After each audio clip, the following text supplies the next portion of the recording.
This week, we welcome Scott Petry, CEO at Authenticate, to discuss challenges with the browser and securing web sessions.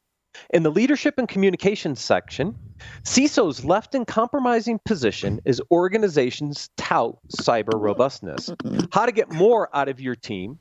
The highest performing teams have these 4 mindsets and more. Business Security Weekly starts now.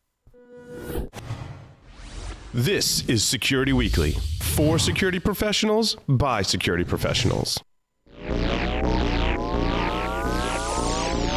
Broadcasting live from G-Unit Studios in Rhode Island, it's the show where we explore the business of security to improve the security of business. Your trusted source for actionable insights on leadership, communication, and innovation. Get ready for Business Security Weekly. You know what the biggest cyber risk is for your organization? It's the browser, and your users are in it all the time. Every time a link is clicked, untrusted web code enters your network and runs on your machine, exposing you to risk. What if users had full access to the web but never touched web code? You'd have all the benefit of the web and none of the risk. That's why Authenticate built Silo. It's a browser built in the cloud that runs all web content in a remote, isolated browser that never touches your network or device. With a simple click, your organization is fully protected from all web exploits. Find out more at securityweekly.com/authenticate. That's authentic number 8.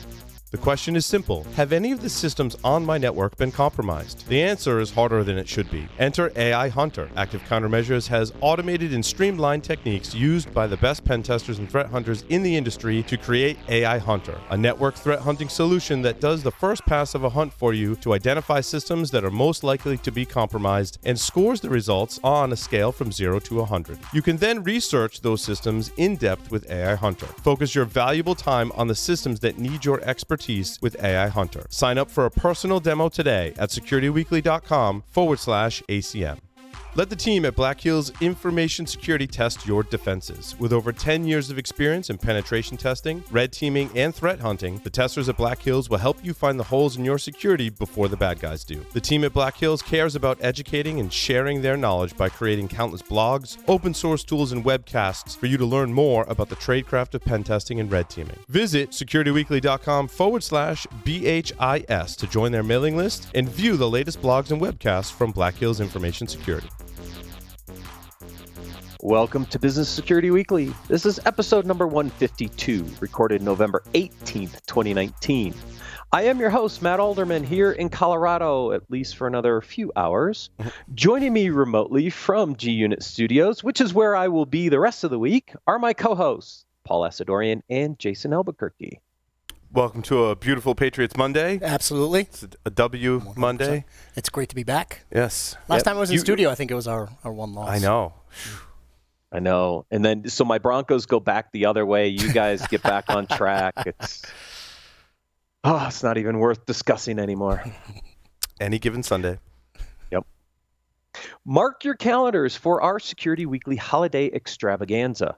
On December 19th, Security Weekly will be live streaming 5 one-hour panel discussions with some of the most knowledgeable professionals in the industry. Santa Claus may or may not be in the house. Mm-hmm. To round out the evening, Ed Scotus will be joining the Security Weekly host to give his annual announcement about the Counter Hack Holiday Hack Challenge. You can view the live stream on our YouTube channel or by visiting securityweekly.com/live. We hope to see everyone there. Also, we are currently running our annual listener feedback survey. We are going to run it through December 19th, maybe to the 20th. Please visit securityweekly.com, click the survey tab, and select 2019 listener survey to submit your responses. All right, let's get into our guest interview. Scott Petry has been using the cloud to disrupt the information security market for nearly 20 years. He founded Postini in 1999, which pioneered the cloud-delivered service model for email security and content compliance. After Postini was acquired by Google, Scott remained as Director of Product Management for Google Enterprise. In 2010, he co-founded Authenticate, a secure virtual browser solution designed to address the inherent lack of security in the protocols the world uses to access the web. Scott, welcome to Business Security Weekly. Matt, thanks for having me, and happy to be part of the G Unit. I love the name. Now, Scott, It is I remember Postini, and I always thought it was like an Italian security company because of the name Right. Postini. Yeah.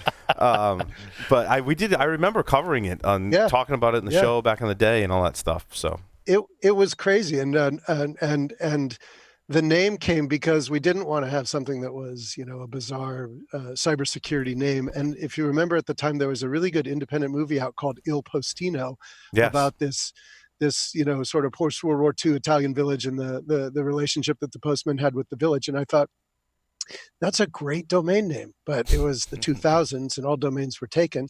And I thought, well, if one Postino is better, Postini, multiple Postinos would be even, or it was good, multiple would be even better. So we got the domain name Postini, and it was a pretty good icebreaker. And no, it's good because a lot of company names back then were just ridiculous, and they all took the ER and just made it an R, and then you get them all confused, and it was terrible. But everyone remembered Postini because it was exactly unique. Right. Yeah. That's well, exactly then they right. had com in it or some sort of .com thing going on back then too. But if you know you're Italian, it was great for you to go from Postino to Postini. Yes. Good with language. Nice. So you start in an email security, then you realize, we got problems with the browser too. So kind of give us the background into the browser problem and the challenges, and then we'll get into why did you create Authenticate. Yeah, and there's sort of a line drawn from the Postini name to the Authenticate name as well. We don't want to be jumbo tech, .io or .ai or something. I mean, we feel like the security industry is so overwhelmed with a bunch of esoteric issues and spooky sounding names and things like that. And further, security, when holistically defined, is much more than just protecting the integrity of a machine. It's thinking about the entire continuum of how users interact with data and what they can do with it. And we think authentication is a critical component to good security. So we'll talk about that. But let me bridge from Postini. So I started Postini in '99, actually, with an idea that had been, I'd worked at Apple Computer in the late 80s and early 90s, and I worked for the last 3 years on a project called Newton. And Newton was you probably don't remember because y'all are much younger than me, but Newton was... We remember. That's an important piece of computing history, my friend. Computer esoterica, exactly. What a great environment that was. But one of the things that I was working on coming from the networking side, I had started my career as a sysadmin in the networking team and had been a product manager for a bunch of the networking solutions built around AppleTalk as a protocol. And AppleTalk, I won't go down that path, but what a beautiful protocol that was as well. Some of the things that were, embedded in the just the physical act of plugging into a network and getting the things that AppleTalk delivered. One of the things I was working on in Newton was how to make that device a client of traditional network services. And back then it was, you plug it into a desktop computer and then you got by proxy some sort of a connection to a parent network. Fast forward 1999, the state of the art in email messaging on mobile devices was the client-side redirector from BlackBerry. At the same time, this internet thing had exploded, and SMTP had become a wonderful unifying protocol, connecting every mail server with every mail recipient. And the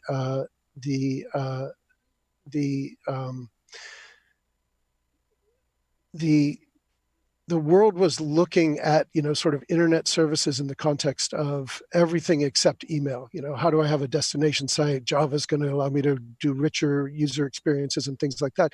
But I was looking at email and saying, there's this great opportunity for the internet to be a clearinghouse for email and to embrace a variety of devices using the open protocols. And so we started looking at that environment and decided the best way to deploy a set of services in an email environment, especially if you want to do sort of inline content analysis and disposition of messages, would be to sit actually out in the fabric of the internet. And so we figured out how to basically, redirect DNS records through us, how to act as a stateless proxy without actually holding state of the mail message and not being a mail server. We built a very nice business around it. The cool thing that we did at the time, though, was that we didn't look at it just as, a spam blocker is what we were known as, or virus detection, or, we were looking at it very holistically. And we were saying, we want to be able to take a message, open up the MIME, analyze the message, assess a policy requirement against the message and then manage a disposition. So the message coming in, for Matt might have a certain set of triggers and it would be processed for Matt in a particular way, but that same message might want to be processed differently for Jason or Paul. And so we built this wonderful policy framework that would allow us to literally inject policies into the processing of an email message. And we did that all in real time. We did that all in line at the backhaul protocols. We did it without having to touch any of the server infrastructure or any of the endpoints, and it became a pretty nice business. Now, wait, Scott, I just want to marvel at the vision, right? So you worked at Apple, and it was Steve Jobs that created the Newton, correct? Yeah, Steve was just leaving as I joined. John Scully was then just coming in and, sort of influencing it. But the vision that you would do computing with something that's held in your hand wasn't truly realized until like 2007, right? And I think the same thing that you would check your email reliably anyway wasn't until 2007, right? But back in those times as well, when you checked your email, you were likely going to a computer to check your email. And now we look at it, and I remember your email was from your hosting provider, or my buddies would get together, they would stand up a server somewhere, we'd find a colo, or someone would maybe break into a colo, right? And we'd have our own email server, so we didn't have to be on our provider's email. This is all long, younger listeners, this is all long before you could just go pop in a Gmail into Gmail and create a new account. This is before Google Maps. Right? Yeah. But the thought process for what we did with email was exactly the same thought process applied to the browser. And this is where I'll get into the point that, the name is emblematic of more than just inherent, sort of security and isolation. We looked at the browser environment, and there are, some immutable trends. More and more workflows are moving to the browser, whether it's a business workflow or a personal workflow for things like banking or healthcare records management or, whatever, personal communication, social media, whatever. The exploit surface area of the browser is wide open. The browser was built to dutifully fetch and execute arbitrary third-party code, right? It's kind of crazy. The third is that IT, since the browser is a practical reality, is going to spend more and more money, resource, human capital, et cetera, trying to manage peripheral solutions to close the hole that the browser has created. And so we looked at this and said, how would we take that same Postini thought process and apply it to the browser? And we came up with the idea of, if you run the browser on a machine in the cloud, you can certainly secure everything because you can create a 100% isolation layer between the user interacting with the browser and the execution of the web code, which we do. But if you control the host that the browser is running on, you can actually crack the browser open and you can implement policy controls. You can manage entitlements, who should go to what parts of the web and how are their credentials managed. You can manage device controls. Should different classes of devices be allowed to connect to this browser instance and access sensitive workflows from, say, an untrusted endpoint? You can implement traps around browser events like copy paste, data upload, data download. Pretty much anything you can think of, you can do inside the browser once you control the execution of the browser. And the last thing is you can create comprehensive audit and oversight. You guys are practitioners. You understand when you have to remediate a system, you want to go pull endpoint logs, you want to look at the SIM data, you might go to your gateway, you might actually contact one of your cloud SaaS providers and try to extract logs there in order to forensically recreate what the user did in order to exploit a system or create risk for the organization. We provide comprehensive audit and oversight of everything done in the browser as part of that cloud-based system. And so the word authenticate was meant to comprehend more than just the isolation and security. It was really this entire holistic workflow that includes security, identity and access management, and policy all coming together inside of the browser. So the browser becomes a managed enterprise asset. Now, Scott, I'm sure there's some listening, I think myself included, that are like, well, what about when you have an app, right? Now, the technologists in us are like, yeah, the app is basically just like a browser or implementing a browser under the covers, but there's lots of different ways an app can interact with an application. How do you protect the user when it's not a browser and it is an app on a device? Yeah, I was looking at one of your earlier videos, and there's a comment that no one vendor provides solutions for all aspects of the pen testing equation. And I would say the same thing for us. We're very focused on the browser. We understand where the browser is used, how the browser is used, what to do about managing and securing browser-based sessions, and we're very focused on that. And if you have, apps are great. You might use an app on your phone, Salesforce.com or banking portal or whatever. But when you're at your desk, you're probably in the browser. And that's really where we're focused, on the browser workflows. Yeah, certainly if you're on a Chromebook or Surface or any tablet, right? More of the Chromebooks, right? You're on the browser, right? And we are device agnostic in that regard. So we work on iPads, Android is coming. We work on Chromebooks. We work on Mac, Windows, Linux machines. All we're doing is actually taking the HTTP payload that executes in our browser. We basically render the DOM. We do our manipulations based on policy controls and things like that. Then we transcode it into a proprietary protocol and stream that protocol down to the endpoint. And that can be done in your local browser with no plugin. It can be done with a native application you want to install on the endpoints. It can be done through API invocation. I mean, there are a number of ways you can get into a session, but we really focus less on supplanting a single app and more on what's being done inside the browser. Yeah, Scott, you had talked a lot about having the ability to audit and pull logs and things of that nature. From my perspective, I'm gonna flip it on its ear and now ask about privacy controls, right? What are you guys doing to make sure that private browsing is in place and organizations' privacy is thought about during this process? It's a fantastic question, and you can go to authenticate.com/privacy and you can read our privacy policy and you can see when we've last updated it, and it's there in its current form because I wrote it years ago. Customer data is customer data. It is not our data. We will not monetize, analyze, assess, or do anything with your data without, we won't monetize it ever. That's not our business. We're not delivering a free service. You're not the product. We're delivering a subscription service. We also don't want to be in a position when we cooperate with law enforcement of giving client-specific data. And so we give you the ability to create a key pair, private public key pair, give us your public key. We support data management inside of our system in a hierarchical construct that mirrors your OU structure in your Active Directory or your LDAP system. You bind keys for logging, encrypting logs at the node where you want it. At the root level is fine, or if you have, HR that might be managed by someone different than finance. You might want to have two different administrators. You basically bind the key with the node in the tree where you want to encrypt the data. You encrypt the data we encrypt your data with your public key. Then we give you authenticated APIs to scrape it from our system.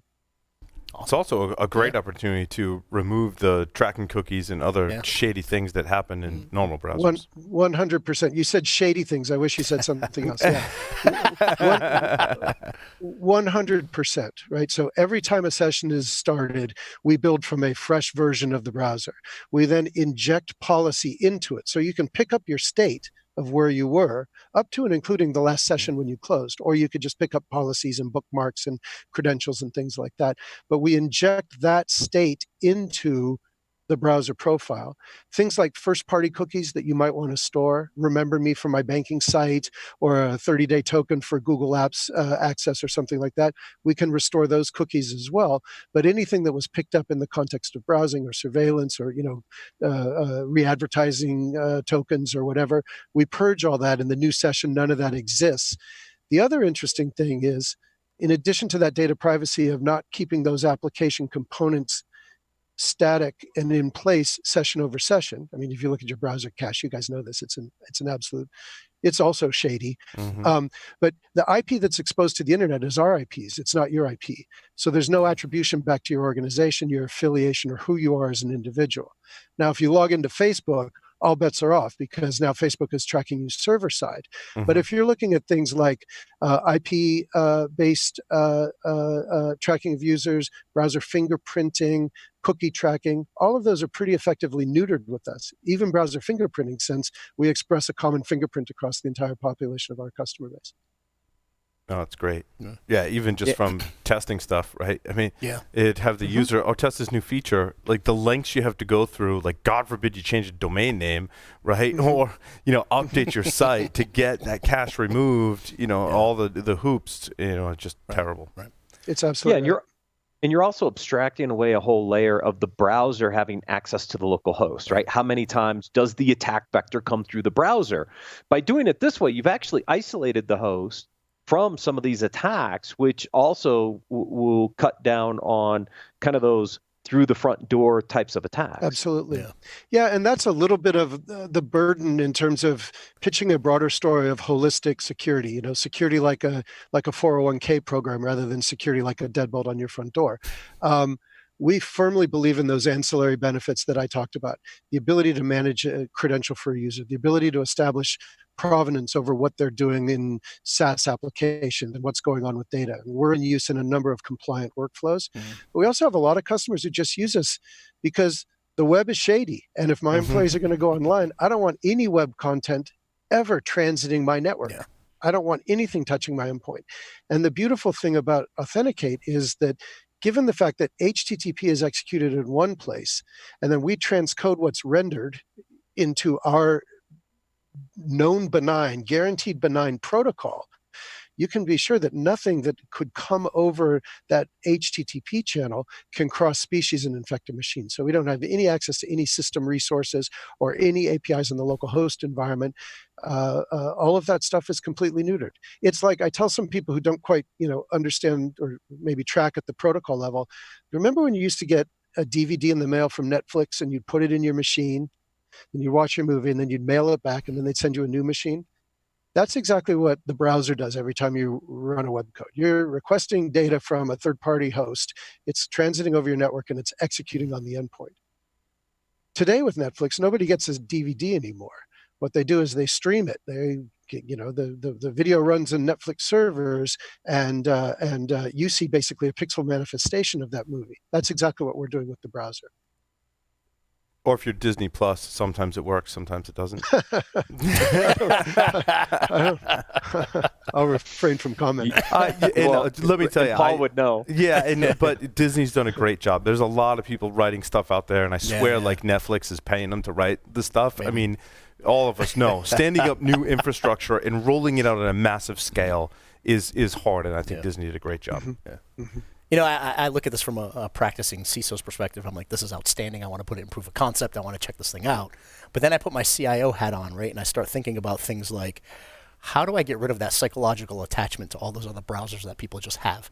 It's kind of like where you drink your coffee or where you go, you know what I mean? Where you go for lunch. I know folks who have this psychological attachment, but then I look, there's also a technical attachment, right? Because now you're dealing with services like Salesforce, ServiceNow, all these web-based apps where we're working where, you have one cloud application that says, it runs a little bit better on this browser. Now I'm thinking user experience, right? So how do you tackle the user experience side? And then how do you tackle, from an executive leadership perspective, how do I make the business case to say, this is worth, taking out our typical browser and putting something like this in place? Because that's the conversation I'd have to have with our CFO and our leadership, right? There's a lot to unpack there, and I think that's the critical point, and that's probably been the most profound learning for me in this company, which is, at the end of the day, the best product doesn't win. You're dealing with behavior patterns. You're dealing with sort of historical precedents. Asking an organization to use our browser instead of what they're doing, and maybe not by, artificial intelligence on the endpoint for a deeper investigation, or, telling them that they don't need to do TLS inspection at the network level because it's baked into the browser. It's hard. It's asking CIOs in particular. CISOs might be a little bit more willing to make changes, but CIOs in particular to make change. And it's not easy. I will tell you that what we have done is we have focused on the use cases where the current state of the art is not good enough. I'll give you a few examples. I would love it if IT said, screw it, I'm going to throw out the browser and everybody's going to use this. But very few organizations have the ability to tell their users, this is how it will be. This is the browser you're going to use. quick aside, Jason, you asked about usability. We are built on the Mozilla stack. Okay. So we are the Firefox browser, and we stay current with the releases from the foundation. So, from a usability perspective, we are using a primary off-the-shelf browser. We're not rebuilding our own rendering engine and doing all the things to keep up with the standards. We take advantage of that, so usability has not really been an issue for us in that regard, but the change management has been the hard thing. And so what we've done is we've focused on areas where it's really not an option. There are certain organizations that have said, "Hey, I have my employees that I can't necessarily force them to not go to certain websites." So, we do a lot of work with law firms and alternative investment funds where senior partners demand to be able to get to Hotmail. They demand to be able to get to the websites. And the fact that IT needs to put barriers in place or controls in place in order to keep organizations compliant with their audits or with their requirements, those two forces collide. And so what we're able to do is to say, for those users, you get to give them a throwaway browser. They get full access to whatever they're doing. It is completely isolated from your environment. There's no security risk and there's no attribution risk back to your firm. They get to maintain continuity. They just get, a different environment, a different window that they can sit in. We have other organizations that say, I just want to peel off a subset of my URLs. I have organizations, or I have customers that might be, HR people that are doing research in various areas, or my developers that might need to go up onto GitHub or something like that. I'm going to basically redirect those URLs through my gateway to render in silo. And so the user doesn't know they're doing anything different. The URL is kicked off through the gateway. They pass that request to us. We do our rendering and deliver the bits back down to the user's browser environment, and they don't feel like they've consciously gone into a new browser. The third one, and this is the one that I'm most excited about, and the one that really my partner and I started the company around, is what you mentioned when you said more people using cloud applications. It's not just usability from the user convenience perspective, but you as a CISO or you as a CIO wearing both hats, you're responsible for what your users are doing in those cloud applications. And when somebody's using Salesforce.com or NetSuite for financials or SAP for ERP or whatever, HR onboarding, offboarding, they are often using a device you don't control from a network that's outside of your perimeter, probably a Starbucks Wi-Fi site, accessing corporate data in an environment that runs outside of your world. When I started my IT career, I managed the device, the network, and the application. That was my risk surface area. All three of those have been completely eroded now. And so what we want to say is, let's make the browser the central point of control. And so if you bind that Salesforce credential inside the user's profile, or that NetSuite credential inside the user's profile, or that call center application inside the user's profile, and the only way they know how to log into that website is by logging into Silo, and then Silo authenticates to the downstream site, You've neutered phishing exploits because they don't know their passwords, and we're not going to do our password submission to those sites because they're not validated. You've neutered data loss prevention issues because no data can be basically propagated to unmanaged endpoints because you can define access control policies or data transfer policies, and you get comprehensive audit and oversight of what they're doing because the browser is the thing that's instrumented. And so we call it a cloud browser because it's literally moving the browser to be a cloud-based service, to be a SaaS service. That means all policies, whether security or compliance, follow the user regardless of their device, their location, or the application they're interacting with. But it's hard to change people's minds. We have to find a specific use case where the cost of change is lower than the risk they face in the status quo. Scott, how do you handle attachments? The answer is it depends.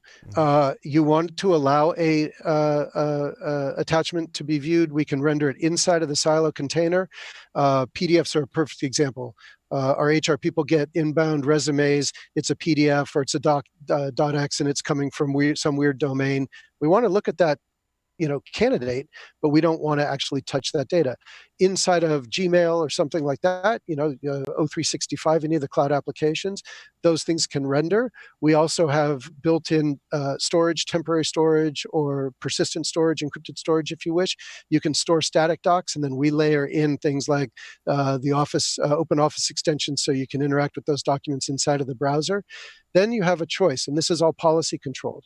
Do I want to save? Do I want to re-image a benign PDF of the rendered bits? That's now a safe file that I can download. Some threat hunters that use our platform, they must transit appropriate, unadulterated files down to the local endpoint, or, complicated Excel files or things like that. Those can be downloaded if the policy allows it to a trusted endpoint, right? Something IT has control over. That can be run through a virus scanning layer, either one that we provide, or can be redirected through a customer-specific virus scanning platform before it's delivered down to the endpoint destination. So we have 9 patents granted today around the configurability of the browser, and we've been deployed in a lot of use cases that have teased out all these edge conditions. But you can literally have 2 people in 2 separate organizations in your company, one with a policy that says read only, and another that says, that's my finance guy. He needs to be able to update, or gal, they need to be able to update, upload, download Excel files on their authorized work computer. And those coexist seamlessly because the browser profile adjusts depending on the user requirements or user entitlement. That's really awesome, though, if you can largely take off the table as an attack surface, executing code in a browser on the local machine and executing the rendering of attachments. Even if it's not 100%, I mean, you're making the attacker work just so much harder. It's true, and we do say it's about as good as it can get, because we know that we control the protocol that delivers the bits down to the endpoint, and we control the stack that's running in the cloud. We're not using some third party's hypervisor and then just piping it over RDP. We've built our own infrastructure to do this. We've built our own protocol for the connection between the client and the execution environment. It does make the attacker work a lot harder. And the other thing it does is it allows IT to focus their precious resources on problems or risk areas that they can more effectively control. They can't control what's behind the URL. All the best whitelisting and blacklisting and AI enhanced endpoint ODA detection capabilities, you're minimizing, you're necking down your vulnerability. We make that go away because web code never touches the environment. That allows IT to focus on things they can control, like patching infrastructure, like insider threat monitoring, like training users not to be socially engineered, things that they can actually do to enable their business rather than just putting up more barriers to restrict more and more web code.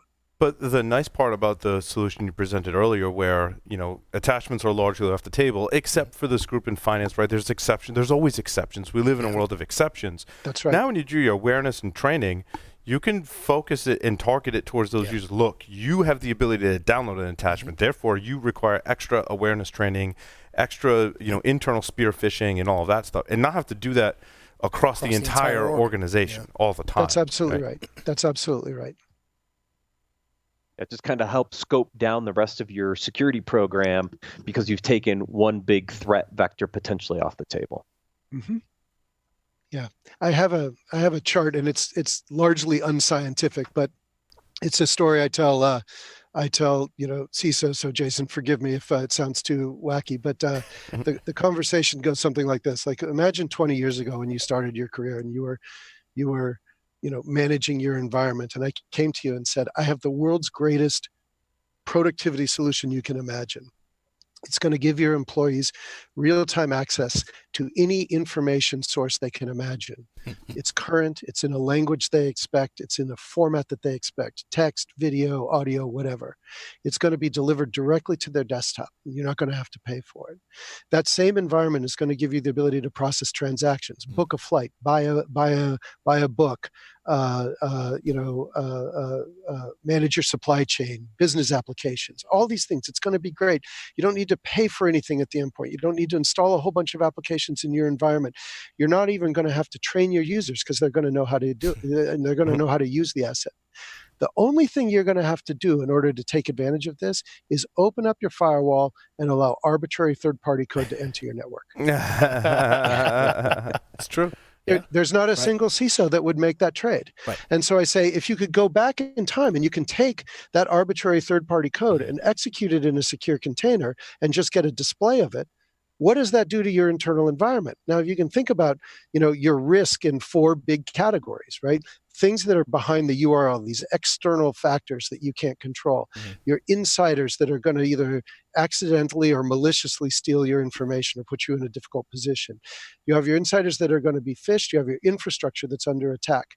If you take that external URL problem off the table, right, which is the 2 axes of the chart are, probability of an event and significance to the organization. The URL is by far the biggest bubble on that chart. You can now focus those resources on some of these other things that you can actually control. So the question, Jason, is, did he justify it for you or not? Well, I think I said about 10 minutes ago, I'm going to love putting this thing in a proof of concept. I'll be in touch. Yeah, great. Great. You can try it now. I mean, you can go to www.authenticate.com and just click try it now, and we'll launch a browser and, launch a browser right there. It's locked down pretty securely because, when you do things like that, you get the coin miners and the click frauders that are trying to do things on your system. So it's pretty well locked down, but you'll see that that's also the power of our policies. It's going to prevent you from going to certain places. It's going to prevent you from, doing things like downloads or copy paste. But that'll give you a sense of what the performance is like, what the usability is like, and from there, all the policies are.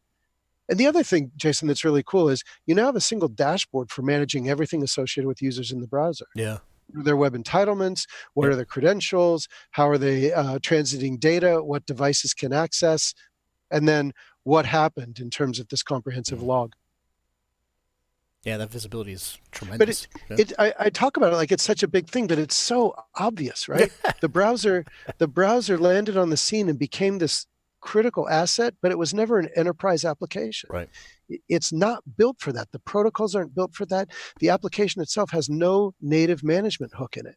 Like, what other application is so successful in the enterprise with such a dearth of inherent management and control? And this is why there's $100 billion plus industry of pieces around the periphery trying to get back in control. It's kind of madness. That's the struggle of the CISO today, right? I mean, you look at the landscape of the tools that are out there telling us they're going to come in and swoop in and save the day. It's mind-numbing, right?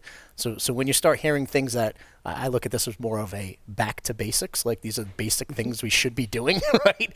And having something like this not only fills that gap of a basic service we should have, but then allows my teams to go back and do the basics things they can't focus on because they're too busy managing the firewall and the web content filtering and all of these other pieces of noise that this could get out of the way, it seems, That's right.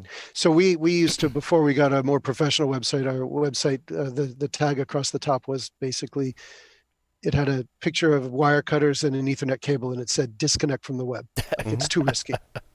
But now that I have your attention, right? Let's talk about that. You can actually disconnect from the web without reducing access. You can still have full fidelity access for your users without exposing yourself to the compromise. But with that abstraction layer that we need. Yeah, that's right.